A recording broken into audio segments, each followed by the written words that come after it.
નમસ્કાર, આવતીકાલેમાં આપનું સ્વાગત છે અને આવતીકાલે કેવી રણનીતિ મદદરૂપ થઈ શકશે અને કયા સંકેતો પર નજર રાખવી જોઈએ એની ચર્ચા સાથે હાજર છું હું જણાવ ગંધી. તો આવતીકાલના માર્કેટ પર ચર્ચા કરતા પહેલા આજના માર્કેટને લગતા મુખ્ય સમાચારો પર નજર કરી લઈએ. નિફ્ટીની વીકલી એક્સપાયરી પર બજારમાં ભારે વેચવાલી. નિફ્ટી લગભગ 2% ઘટીને 23,400ના સ્તરની નીચે બંધ. આઈટી શેર્સે બજારમાં વધાર્યું દબાણ. બેંક નિફ્ટીમાં પણ લગભગ 900 પોઈન્ટનો ઘટાડો. મિડ કેપ અને સ્મોલ કેપ શેર્સમાં પણ રહી ભારે વેચવાલી. ક્રૂડ ઓઇલ 105 પ્રતિ બેરલને પાર અને ઇમ્પોર્ટર્સ તરફથી માંગ વધવાને કારણે રૂપિયો નવા રેકોર્ડ નીચલા સ્તરે પહોંચ્યો. $1નો ભાવ ઘટીને 95.74 થયો. દિવસના અંતે 32 પૈસા નબળો થઈને 95.63 પ્રતિ ડોલર ઉપર રૂપિયો બંધ. ઈરાન મામલે ટ્રમ્પે બોલાવી રાષ્ટ્રીય સુરક્ષા બેઠક. ઉપરાષ્ટ્રપતિ વાન્સ પણ થશે સામેલ. પ્રોજેક્ટ ફ્રીડમ ફરીથી શરૂ કરવા અને ઈરાન પર ફરીથી હુમલાનો બનાવશે પ્લાન. ટ્રમ્પે ઈરાન સીઝ ફાયરને લાઈવ સપોર્ટ પર હોવાની વાત કહી. Tell me any one country where prices have remained the same and there has been no shortage anywhere. તો દેશમાં ઈંધણની કોઈ અછત નહીં. CII સમિટમાં પેટ્રોલિયમ મંત્રી હરદીપસિંહ પુરીનું નિવેદન. કહ્યું, ભારતની પાસે 60 દિવસના કાચા તેલનો સ્ટોક ઉપલબ્ધ. પેટ્રોલ ડીઝલની કિંમતો અને ચૂંટણી એકબીજાથી સંકળાયેલી નથી. અને આવતીકાલે જાહેર થશે નિફ્ટીની 2 દિગ્ગજ કંપનીઓ ભારતી એરટેલ અને સિપ્લાના પરિણામ. 30% ઘટી શકે છે સિપ્લાનો નફો. માર્જિનમાં પણ દબાણ જોવા મળી શકે અને સાથે જ ટીવીએસ મોટર્સ, DLF સહિત 9 વાયદા કંપનીઓના પરિણામો પર પણ રહેશે નજર. ત્યારે આજની માર્કેટ એક્શનની વાત કરી લઈએ તો આજે બજારમાં ભારે ઘટાડો આપણને જોવા મળ્યો છે અને દરેક સેક્ટરની વાત કરીએ બધા જ સેક્ટર લગભગ આપણને લાલ નિશાનમાં બંધ થતા જોવા મળ્યા છે. પણ ઇન્ડાઇસીસનું લેવલ વાઇઝ ક્લોઝિંગ કેવું રહ્યું છે એ જોઈ લઈએ. સેન્સેક્સની જો આપણે વાત કરીએ 74,559 ઉપર બંધ થયો છે 1.92%ના દબાણની સાથે. અને હવે આપણે નજર કરી લઈએ નિફ્ટી 50 પર 1.83%નું દબાણ નિફ્ટીમાં આપણને બનતું દેખાયું છે અને મહત્વના જે સપોર્ટ હતા એના નીચે બંધ આવ્યો છે. 23,379 ઉપર નિફ્ટીનું ક્લોઝિંગ થતું આપણને જોવા મળ્યું છે. મિડકેપની વાત કરી લઈએ. મિડકેપમાં 2.54%નું દબાણ બન્યું છે. 59,704 ઉપર મિડકેપનું ક્લોઝિંગ છે. અને બેંક નિફ્ટીની જો વાત કરીએ તો 1.63%ના દબાણ સાથે બેંક નિફ્ટીમાં પણ 53,555 ઉપર આપણને ક્લોઝિંગ થતું જોવા મળ્યું છે. એડવાન્સ ડિક્લાઇન રેશિયો જે છે એ ખાસો એવો નેગેટિવ રહ્યો છે. 1:6.21નો રેશિયો આપણને આજે જોવા મળ્યો છે. એટલે કે માત્ર 435 સ્ટોક્સ એવા રહ્યા જે લીલા નિશાનમાં બંધ થયા છે અને સામે 2,703 સ્ટોક લાલ નિશાનમાં દબાણ સાથે બંધ થયા છે. તો હવે નિફ્ટી 50ના ટોપ લૂઝર અને ટોપ ગેનર્સ કાઉન્ટર્સ જોઈ લઈએ. આજે માત્ર 2-3 કાઉન્ટર જેવા હતા કે જેમાં મજબૂતી હતી. લૂઝર્સથી શરૂઆત કરીશું. શ્રીરામ ફાઇનાન્સ આજનો ટોપ લૂઝર કાઉન્ટર છે. 4.66%નું દબાણ શ્રીરામ ફાઇનાન્સની અંદર આપણને બનતું જોવા મળ્યું છે. તો આજના ટોપ લૂઝરની વાત કરીએ તો અહીંયા આગળથી શ્રીરામ ફાઇનાન્સ 4.66%નું દબાણ. ત્યારબાદ અદાણી પોર્ટ્સ 4.48%ના દબાણ સાથે બંધ થયો છે અને ટેક મહિન્દ્રા પર નજર કરી લો 4.43%નું દબાણ અહીંયા આગળ થતું જોવા મળ્યું છે. ત્યારબાદ HCL ટેક 4.11%નું દબાણ. જીઓ ફાઇનાન્શિયલ્સ 4.10%નું દબાણ બન્યું છે અને TCSમાં પણ 3.87%નું દબાણ બનતું જોવા મળ્યું છે. તો આ ઘટનારા સ્ટોક રહ્યા અને માત્ર 3 સ્ટોક એવા રહ્યા કે જે લીલા નિશાનની અંદર આજે બંધ થતા આપણને જોવા મળ્યા છે. ONGC 4.80%ની મજબૂતી સાથે બંધ થયો છે. હિન્દાલ્કોની વાત કરીએ તો 1.75%ની મજબૂતી સાથે બંધ થયો છે. જ્યારે SBI ફ્લેટ ટુ પોઝિટિવમાં બંધ થતો આપણને જોવા મળ્યો છે. તો આ ટોપ લૂઝર અને ટોપ ગેનર્સ કાઉન્ટર જોઈ લીધા અને હવે આવતીકાલના બજારની ચર્ચા કરવા માટે આપણી સાથે જોડાઈ રહ્યા છે LKP સિક્યોરિટીઝના વત્સલ બુવા. વત્સલજી, સ્વાગત છે આપનું CNBC બજાર પર. અને આપણે ચર્ચાની શરૂઆત નિફ્ટીથી કરીએ. ખાસું દબાણ આપણને વધતું જોવા મળ્યું છે. 1.83%નું દબાણ આજના દિવસમાં 23,400ના સ્તરની નીચેનું ક્લોઝિંગ 23,379 ઉપર. હવે તમે નિફ્ટીને કઈ રીતે જોઈ રહ્યા છો? આગળ ક્યાં સપોર્ટ બની રહ્યો છે અને નિફ્ટી માટે કેવી સ્ટ્રેટેજી અપનાવવાની તમારી સલાહ રહેશે વત્સલજી? So first of all good afternoon જર્નાજી. તો વાત કરીએ નિફ્ટી ઇન્ડેક્સની, તો આજે નિફ્ટીએ પોતાનો જે ક્રુશિયલ સપોર્ટ હતો 23,800, તો ગેપ ડાઉન ઓપનિંગ સાથે સપોર્ટની નીચે જ નિફ્ટી ખુલ્યું અને બીજો એક જે સપોર્ટ હતો 23,500, તો એ સપોર્ટ પણ આજે બ્રીચ થઈ ગયો છે નિફ્ટી ઇન્ડેક્સમાં. તો ઓવરઓલ જે સેન્ટિમેન્ટ વીક હતું એમાં એક આપણને વધારે વીક થતું નિફ્ટીમાં જોવા મળી રહ્યું છે. તો ઓવરઓલ તો સેન્ટિમેન્ટ તો બેરિશ જ છે. સેલ ઓન રાઇઝની અપ્રોચ રાખવી જોઈએ નિફ્ટી માટે, અને કોઈ એવા પોઝિટિવ ન્યૂઝ પણ નથી કે જેના કારણે આપણને એક સારી એવી રિકવરી જોવા મળી શકે નિફ્ટી ઇન્ડેક્સમાં. તમે જુઓ તો ન્યૂઝ ફ્લો, તમે વેસ્ટ એશિયા જે ક્રાઇસિસ છે એ વધતા જઈ રહ્યા છે, રૂપિયો નબળો પડતો રહ્યો છે, યુએસની 10 યર બોન્ડ yield છે એમાં આપણને વધારો જોવા મળી રહ્યો છે. તો ઓવરઓલ કોઈ એવા ફેક્ટર નથી કે જેના કારણે આપણને નિફ્ટીમાં એક ક્વિક રિકવરી જોવા મળે. એક જ ટેકનિકલ ફેક્ટર એ છે કે નિફ્ટી જો 1 કલાકના ચાર્ટ ઉપર આર્લી ટાઈમ ફ્રેમ ઉપર જોઈએ તો એકદમ ઓવરસોલ્ડ ઝોનમાં છે નિફ્ટી. તો એના કારણે આપણને એક 100 થી 150 પોઈન્ટની રિકવરી જોવા મળી શકે છે. નિફ્ટી પોતાનો જે એક બીજો સપોર્ટ હતો જેને આજે તોડ્યો છે, જે છે 23,500, તો એ સપોર્ટ ઉપર એ સપોર્ટને ટેસ્ટ કરી શકે છે. તો ઓવરઓલ સેલ ઓન રાઇઝની રણનીતિ અપનાવવાની રહેશે, પણ રિસ્ક ટુ રિવોર્ડ ફેવરેબલ રાખવા માટે ઉછાળે વેચવાની સલાહ રહેશે. તો તમને જ્યારે 23,500 થી 600 ના લેવલ મળે છે, તો 23,700 ના એક સ્ટોપ લોસ સાથે નિફ્ટીને સેલ કરી શકાય. એક્સપેક્ટેશન એ છે કે 23,150 ના લેવલને નિફ્ટી ટેસ્ટ કરી શકે છે. આ જે ટેકનિકલ ચાર્ટમાં જે ગેપ છે એ ફીલ થઈ શકે એવી એક્સપેક્ટેશન છે.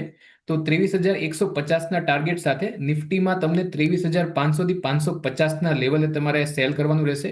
23,700 એક સ્ટોપ લોસ રહેશે. ઓકે, તો નિફ્ટી માટે તમારે માટે અત્યારે જે સલામતી જોવા મળી રહી છે, સેલ ઓન રાઇઝની રણનીતિ તમારે અપનાવવાની રહેશે. તો 23,500ની આસપાસથી તમે સેલ કરો, 23,700નો સ્ટોપ લોસ રાખો અને 23,150ના આ લેવલ જે છે અહીંયા આગળથી ટેસ્ટ થઈ શકે છે. તો આ ટાર્ગેટ તમારે માટે સેલ તરફના સલાહ માટે બનતો જોવા મળી રહ્યો છે. તો નિફ્ટી માટે તો સેલની સલાહ. હવે વત્સલજી, બેંક નિફ્ટીની વાત કરી લઈએ. બેંક નિફ્ટીમાં પણ ખાસું દબાણ રહ્યું છે. આજના દિવસે 884 પોઈન્ટ જેવું ઘટાણ, દબાણ બન્યું, 1.63% જેવું દબાણ, 53,555 પર બેંક નિફ્ટીનું ક્લોઝિંગ. બેંક નિફ્ટી માટે હવે તમે કઈ રીતની સલાહ આપશો કે ત્યાં શું કરવું જોઈએ? બેંક નિફ્ટીની વાત કરીએ તો બેંક નિફ્ટીના 1 આવરના ચાર્ટ ફ્રેમ ઉપર, ટાઈમ ફ્રેમ ઉપર જોઈએ તો બેંક નિફ્ટીમાં એક ક્લાસિકલ હેડ એન્ડ શોલ્ડર પેટર્નનું આપણને આર્લી ચાર્ટમાં બ્રેકડાઉન જોવા મળી રહ્યું છે. પણ સાથે સાથે એ પણ કહીશ કે બેંક નિફ્ટી પણ આર્લી ચાર્ટમાં એક ઓવરસોલ્ડ ઝોનમાં છે, તો એક આપણને રિકવરી, માઇલ્ડ રિકવરી બેંક નિફ્ટીમાં જોવા મળી શકે. તો બેંક નિફ્ટીમાં પણ સેલ ઓન રાઇઝનો અપ્રોચ રાખવો જોઈએ. જ્યારે તમને 54,000 ના લેવલ મળે છે ત્યારે તમે 54,200 ના એક સ્ટોપ લોસ સાથે તમે નીચેની બાજુ 52,700 ના જે ટાર્ગેટ છે, જેમ નિફ્ટીમાં આપણને ગેપ દેખાઈ રહ્યો છે, તો બેંક નિફ્ટીના ચાર્ટમાં પણ એક ગેપ દેખાઈ રહ્યો છે. તો એ ટેકનિકલી એક ગેપ ફિલ કરવા બેંક નિફ્ટી આવી શકે. તો એ એક્સપેક્ટેશન સાથે સેલ ઓન રાઇઝની રણનીતિ રાખવી જોઈએ. 54,000 તમને જ્યારે લેવલ્સ મળે છે ત્યારે 54,200 ના સ્ટોપ લોસ સાથે 52,700 ના ટાર્ગેટ સાથે તમે બેંક નિફ્ટીમાં એક એન્ટ્રી લઈ શકો છો. ઓકે, તો બેંક નિફ્ટીમાં પણ અહીંયા આગળથી ઉછાળે વેચીને ચાલો, સેલ ઓન રાઇઝની સ્ટ્રેટેજી અપનાવવાની રહેશે અને 54,000ના લેવલ મળે છે ત્યારે તમે સેલ કરી શકો છો. 54,200નો સ્ટોપ લોસ તમારે ધ્યાને રાખવાનો રહેશે અને ટાર્ગેટ જે છે 52,700ના અહીંયા આગળથી જોવા મળી શકે છે. તો નિફ્ટી, બેંક નિફ્ટી ઉપર વત્સલજીનો view, negative side, sell on રાઇઝની સ્ટ્રેટેજી અપનાવીને ચાલવાની સલાહ. ત્યારે હવે અન્ય નિષ્ણાતો ખાસ નિફ્ટી ઉપર કઈ રીતની સલાહ આપી રહ્યા છે એ પણ જોઈ લઈએ. તો શરૂઆત કરીએ મીરાઈ એસેટ શેરખાનના સોમિલ મહેતાની સલાહથી. એમણે નિફ્ટીને સેલ કરીને ચાલવાની સલાહ આપી છે 23,430ની આસપાસથી. તેઓ ટાર્ગેટ જોઈ રહ્યા છે 23,100નો અને સ્ટોપ લોસ 23,600નો રાખવાની સલાહ મળતી જોવા મળી રહી છે સોમિલ મહેતા તરફથી. હવે નજર કરીશું તેજી મંદીના જતીન ગેડિયાની સલાહ પર.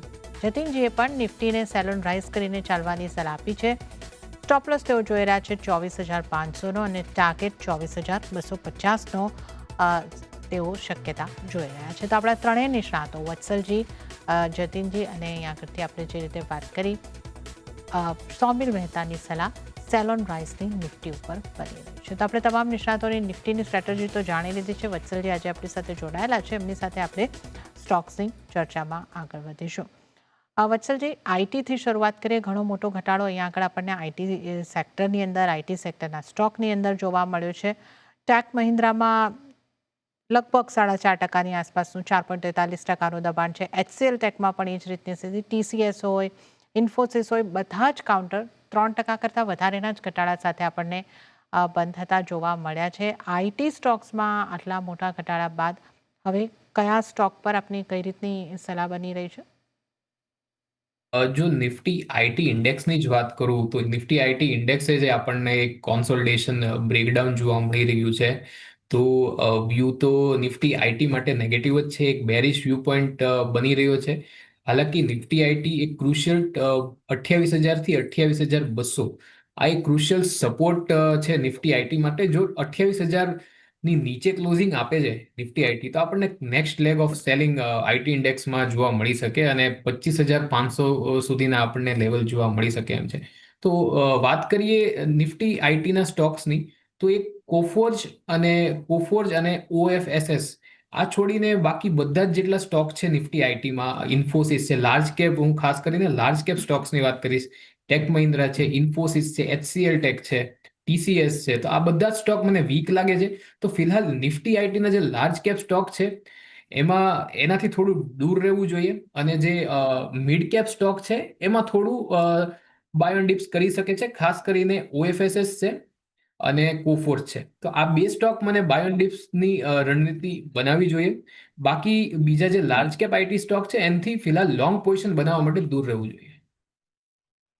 સ્ટોક્સ પર એક ક્લિયર વ્યૂ અહીંયા કરતી આપણને વત્સલજી તરફથી મળી રહ્યો છે કે જે લાર્જ કેપના આઈટી સ્ટોક છે એનાથી તમે દૂરી જ બનાવીને રાખો, અને મિડ કેપના આઈટી સ્ટોક્સમાંથી પણ ઓએફએસએસ અને કોફોર્ટ જેવા જે સ્ટોક છે ત્યાં તમે ઘટાડે ખરીદી કરવાનો અપ્રોચ રાખી શકો છો. બાકીના આઈટી સ્ટોકથી એક ડિસ્ટન્સ રાખવાની સલાહ બની રહી છે. આઈટી બાદ જે સૌથી વધારે દબાણ બનાવી રહ્યા હતા ફાઇનાન્શિયલ્સને લગતા જે સ્ટોક છે ત્યાંથી બન્યા હતા. શ્રીરામ ફાઇનાન્સ આજનો ટોપ લૂઝર 4.66%. જીઓ ફાઇનાન્શિયલનું પણ આપણે ખાસા વખતથી એક નબળું પ્રદર્શન જોઈ રહ્યા છે. આજના દિવસની વાત કરીએ તો 4.10%નું દબાણ બની રહ્યું છે. આ 2 દિવસમાં આ સ્ટોકે લગભગ 7 થી 8%નું દબાણ બનાવી દીધું છે. કઈ રીતે આપ આ સ્ટોક્સને જોઈ રહ્યા છો વત્સલજી? તો જીઓ ફાઇનાન્શિયલની વાત કરીએ આપણે, તો જીઓ ફાઇનાન્શિયલ એક લાંબા સમયથી એક ડાઉન ટ્રેન્ડમાં સ્ટોક આપણને ચાર્ટ સ્ટ્રક્ચર ઉપર દેખાઈ રહ્યો છે. આપણને ટેમ્પરરી ફેસમાં એક પુલ બેક દેખાણું હતું જે હાયર લેવલ પર સસ્ટેન ના કરી શક્યું, અને ફિલહાલ સ્ટોક એના એક ખૂબ જ ક્રુશિયલ સપોર્ટ પાસે છે. સપોર્ટ છે સ્ટોકનો 223નો. તો આ એક કાફી ક્રુશિયલ સપોર્ટ છે સ્ટોકનો. જો ઇન એની કેસ 223 સ્ટોક તોડે છે તો આપણને 200 સુધીના લેવલ પણ જોવા મળી શકે એમ છે. તો વ્યૂ પોઈન્ટ સ્ટોક માટે નેગેટિવ રહેશે. હાલાકી 223નો એક ઇમ્પોર્ટન્ટ સપોર્ટ પણ છે, પણ ઓવરઓલ જે વ્યૂ પોઈન્ટ છે સ્ટોક માટે નેગેટિવ રહેશે. સેલ ઓન રાઇઝની રણનીતિ અપનાવવી જોઈએ. કોઈ પાસે જો કોઈ સ્ટોક હોલ્ડ કરે છે તો એમને 223નો એક છેલ્લો એક સ્ટોપ લોસ લગાડીને, ટ્રેલિંગ સ્ટોપ લોસ લગાડીને સ્ટોકને હોલ્ડ કરી શકે છે. જો 223 તોડે છે તો પછી મારા ખ્યાલથી સ્ટોકમાંથી એક્ઝિટ લેવું જોઈએ, કારણ કે ત્યાંથી એક નેક્સ્ટ લેગ ઓફ સેલિંગ શરૂ થઈ શકે એમ છે. તો વ્યૂ પોઈન્ટ નેગેટિવ બને છે. 223નો એક ક્રુશિયલ સપોર્ટ છે. ઉપર જો રેઝિસ્ટન્સની વાત કરું ને 223 ઉપરથી આપણને રિકવરી જોવા મળે તો સ્ટોકને 240નો એક રેઝિસ્ટન્સ મળી શકે એમ છે, અને ત્યાં સેલિંગ પ્રેશર આપણને જોવા મળી શકે એમ છે. અને હવે સૌથી પહેલાં આપના ટ્રેડિંગ કોલ્સ જાણી લઈએ. તો જે રીતનું દબાણ માર્કેટમાં બનતું આપણને જોવા મળી રહ્યું છે, કયા સ્ટોક પર કઈ રીતની આપની સલાહ બનશે? આપના ટ્રેડિંગ કોલ્સ કયા રહેશે? તો જે હાલમાં જે સિનારીઓ આપણે જોઈ રહ્યા છે નિફ્ટીમાં, બેંક નિફ્ટીમાં, બ્રોડર માર્કેટમાં, તો એક જ સેક્ટર એવું છે જે મને અત્યારે સારું લાગે છે, જેમાં માર્કેટનું થોડું કન્વિક્શન લાગે છે, તો એ છે ફાર્મા સેક્ટર. તો બ્રેકઆઉટ પછી પણ ફાર્મામાં આપણને ઇન્ટેન્સિટી સાથે સેલિંગ જોવા નથી મળી રહી. તો ફાર્મા સેક્ટરથી જ એક સ્ટોક રહેશે બાયોકોન. તો બાયોકોનની વાત કરીએ તો એક બ્રોડર બેચ પેટર્નનું બ્રેકડાઉન થયા પછી પાછું ટ્રેન્ડ લાઇન રિક્લેમ થઈ છે, અને આ બેરિશ પેટર્નનું એક ફેલિયર હતું. જે બધી જે ક્રુશિયલ શોર્ટ ટર્મ અને લોંગ ટર્મ મૂવિંગ એવરેજ છે એ પણ રિક્લેમ થઈ છે, અને સ્ટોકમાં આજે એક સ્ટ્રોંગ કોન્ફિડન્ટ ક્લોઝિંગ આપણને જોવા મળી રહ્યું છે. તો આ એક મિડ ટર્મ કોલ રહેશે. તો સ્ટોકને બાય કરી શકાય છે 402ના લેવલ પર, જે આજનું આપણને ક્લોઝિંગ મળ્યું છે. 378નું એક સ્ટોપ લોસ રાખવાનું રહેશે. ઉપર જે હું ટાર્ગેટ એક્સપેક્ટ કરું છું એ 435ના આપણને ટાર્ગેટ જોવા મળી શકે એમ છે. બીજો મારો જે કોલ રહેશે એ શોર્ટ સાઇડ રહેશે અને એ કોલ છે આરવીએનએલ. તો આરવીએનએલમાં આપણને એક બ્રોડર ડાઉન ટ્રેન્ડમાં આપણને એક પુલ બેક રેલી જોવા મળી હતી. ફિલહાલ શોર્ટ ટર્મ ચાર્ટની વાત કરીએ તો સ્ટોક એક કોન્સોલિડેશન બ્રેકડાઉન આપ્યું છે, એટલે વ્યૂ પોઈન્ટ નેગેટિવ બને છે, સ્ટોક માટે બેરિશ વ્યૂ પોઈન્ટ બને છે. સ્ટોકને કરંટ લેવલથી આજના ક્લોઝિંગથી પણ સેલ કરીને ચાલી શકાય. ઉપર 288નું એક સ્ટોપ લોસ રાખવાનો રહેશે. હું જે ટાર્ગેટ એક્સપેક્ટ કરીને આપણે ચાલી શકીએ છીએ 272ના આપણે ટાર્ગેટ એક્સપેક્ટ કરીને ચાલી શકીએ છીએ. તો એક બાયનો કોલ રહેશે અને એક સેલનો કોલ રહેશે.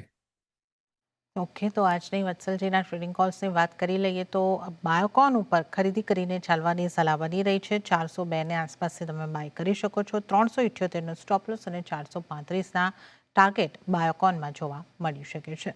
અને આરવીએનએલ આ સ્ટોક પર સેલ કરીને ચાલવાની સલાહ, તો અત્યારના લેવલથી સેલ કરીને તમે ચાલી શકો છો. 288નો સ્ટોપ લોસ અને 272ના ટાર્ગેટ આરવીએનએલની અંદર જોવા મળી શકે છે. તો આ બે ટ્રેડિંગ કોલની આપણે અહીં આગળથી વાત કરી છે. હવે આપણે વાત કરી લઈએ વત્સલજી, જે જ્વેલરીને લગતા સ્ટોક છે એની, કારણ કે પ્રધાનમંત્રીના નિવેદન બાદ આ બધા સ્ટોકમાં ઘટાડો જોવા મળી રહ્યો છે. સતત 2 દિવસથી મોટા ઘટાડા બતાવી રહ્યા છે. કલ્યાણ જ્વેલર્સની વાત કરી લઈએ, આજે 6%નો ઘટાડો અને આ સ્ટોક પણ 2 દિવસમાં ખાસો તૂટી ચૂક્યો છે. તો હવે કલ્યાણ જ્વેલર્સના ચાર્ટ આપને કેવા લાગે છે ને આ સ્ટોકમાં શું કરવાની તમારી સલાહ બનશે? કલ્યાણ જ્વેલર્સની હું વાત કરું તો કલ્યાણ જ્વેલર્સમાં અને બીજા જે જ્વેલરી સ્ટોક છે એમાં આપણને ક્લિયરલી એક ન્યૂઝ ડ્રીવન આપણને એક મુવમેન્ટ જોવા મળી રહી છે. પીએમ મોદી ની જે સ્પીચ હતી, એમની જે અપીલ હતી, પછી તે આજે ગ્રુપ ઓફ જે જ્વેલરી સ્ટોક છે એમાં આપણને એક ન્યૂઝ ડ્રીવન સ્ટ્રોંગ ડાઉનસાઇડ જોવા મળી રહી છે. સ્પેસિફિકલી જો કલ્યાણ જ્વેલર્સની વાત કરીએ તો કલ્યાણ જ્વેલર્સ પોતાના એક ઇમ્પોર્ટન્ટ સપોર્ટ લેવલ પાસે છે, જે કે પ્લેસ છે 350 થી 360.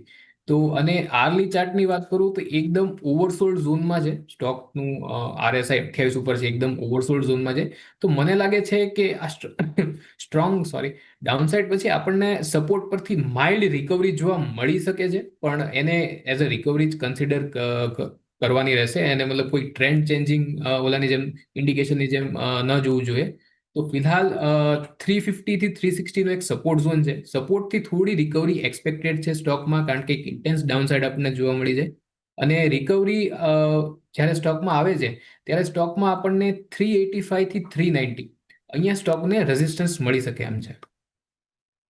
ઓકે, તો અહીંયા આગળથી આપણે કલ્યાણ જ્વેલર્સ ઉપર અહીંયા આગળથી વ્યૂ લીધો છે અને આ સ્ટોકમાં આપણે ખાસો ઘટાડો જોઈ રહ્યા છે અને અત્યારે થોડી રિકવરી આવી શકે, પણ એક નેગેટિવ સાઇડનો વ્યૂ ઓવરઓલ અહીંયા આગળથી કલ્યાણ જ્વેલર્સ ઉપર બની રહ્યો છે.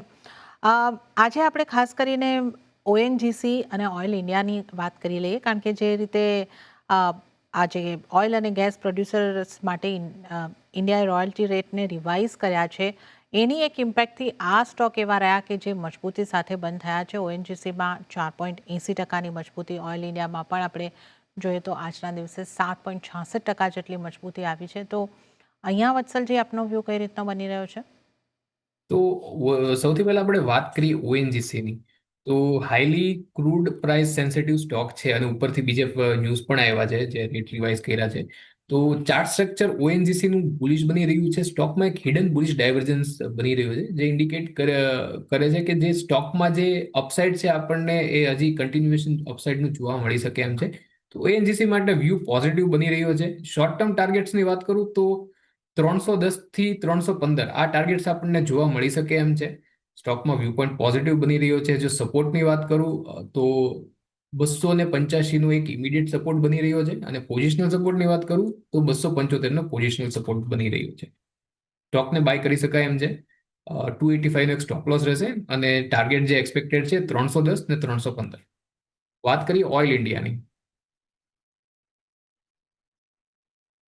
તો oil India again crude price sensitive stock છે. તો આમાં આપણને એકચ્યુઅલી ક્રૂડ પ્રાઇસની રિલેટેડ આપણને મુવમેન્ટ જોવા મળે છે. જ્યારે પણ ક્રૂડ પ્રાઇસમાં આપણને વધારો જોવા મળે છે ત્યારે સ્ટોકમાં આપણને એક પોઝિટિવ સેન્ટિમેન્ટ બનતું દેખાઈ રહ્યું છે. આજે સ્ટોક એક ગેપ અપ ઓપનિંગ સાથે આપણને સારી એવી કોન્ફિડન્ટ ક્લોઝિંગ જોવા મળી રહી છે. પણ સ્ટોકમાં એક બહુ જ ક્રુશિયલ એક હર્ડલ છે 500 થી 505ના લેવલ ઉપર.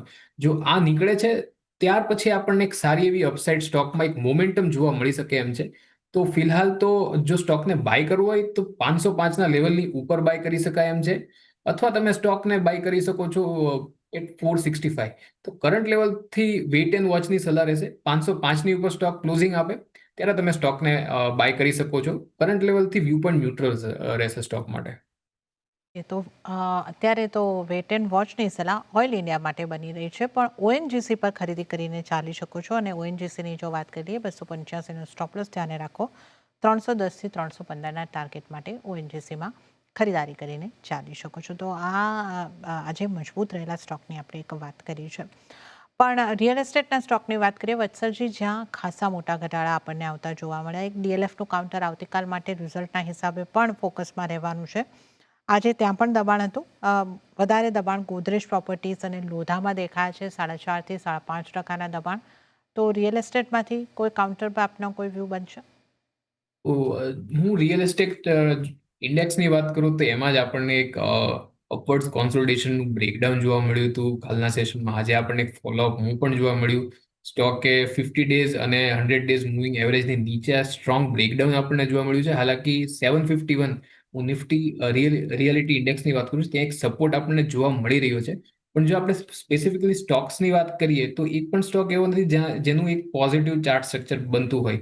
તો ઓવરઓલ જે વ્યૂ પોઈન્ટ છે એ રિયાલિટી સ્ટોક માટે, રિયલ એસ્ટેટ સ્ટોક માટે નેગેટિવ રહેશે.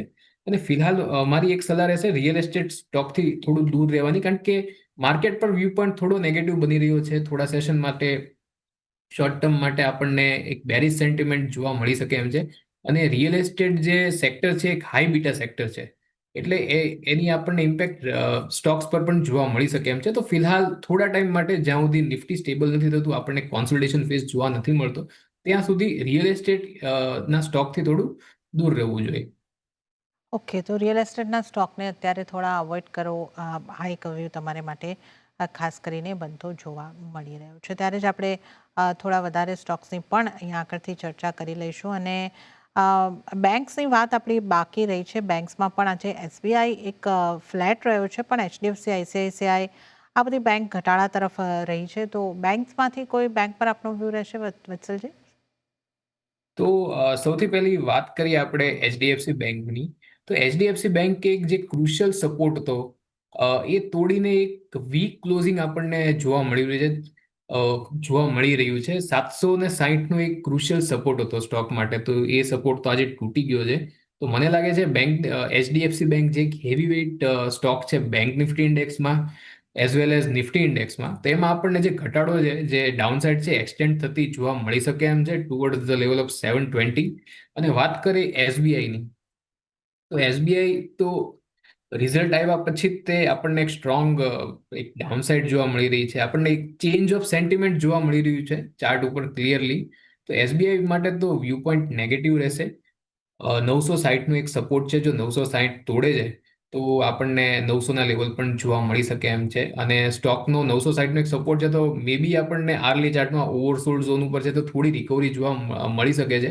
પણ સ્ટોકમાં જે સ્ટ્રેટેજી છે સેલ ઓન રાઇઝની જ રાખવી જોઈએ, અને એને કોઈ રિકવરીને કોઈ ટ્રેન્ડ ચેન્જિંગ ઇન્ડિકેશન તરીકે ન જોવું જોઈએ. નીચે ટાર્ગેટ્સ આવે છે 900 અને 880ના ટાર્ગેટ્સ આપણે રાખીને ચાલી શકીએ. ઓકે, તો એસબીઆઈ પર સેલન રાઇઝિંગ સ્ટ્રેટેજી 900થી 880ના ટાર્ગેટ નીચેની તરફના બનતા જોવા મળી શકે છે. અને ત્યારે જ વત્સલજી, હવે સમય થઈ રહ્યો છે આપની પાસેથી રજા લેવાનો, તો આપના કોઈ ડિસ્ક્લોઝર? એટલા પણ સ્ટોકની ચર્ચા કરી, એ સ્ટોક મારી કોઈ ઇન્ડિવિજ્યુઅલ પોઝિશન નથી, પણ ક્લાયન્ટની કે કંપનીની પોઝિશન હોઈ શકે એમ છે. જી વત્સલજી, અને આપનો ખૂબ ખૂબ આભાર અમારી સાથે આ શો ઉપર જોડાવા બદલ અને તમામ સ્ટોક્સ અંગે ચર્ચા કરવા બદલ આપનો આભાર. તો આ સાથે જ આવતીકાલે આ શોમાં હાલ પૂરતું આટલું જ. હાલ મને પણ આપશો રજા, પણ વધુ અપડેટ અને સમાચારો માટે આપ જોતા રહો CNBC બજાર. નમસ્કાર.